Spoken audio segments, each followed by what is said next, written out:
यार लड़का अगर काबिल होता है ना, लड़का अगर अच्छा होता है, वो कभी अपने बीवी बच्चों को भूखा नहीं रखता।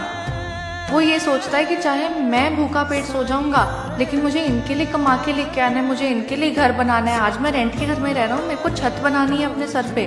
और एक अच्छी लड़की जो होती है ना, एक छोटे से मकान को भी घर बना के रखती है। अगर उसके हाथ में तुम आधी सैलरी में दे रहे हो ना, वो सैलरी से सारे खर्चे निपटाने के बाद में ना बचा भी लेगी, वो बचत भी कर लेगी। दोनों का अच्छा बनना बहुत ज़रूरी था। जिस घर में से पैसे की बात होती है ना,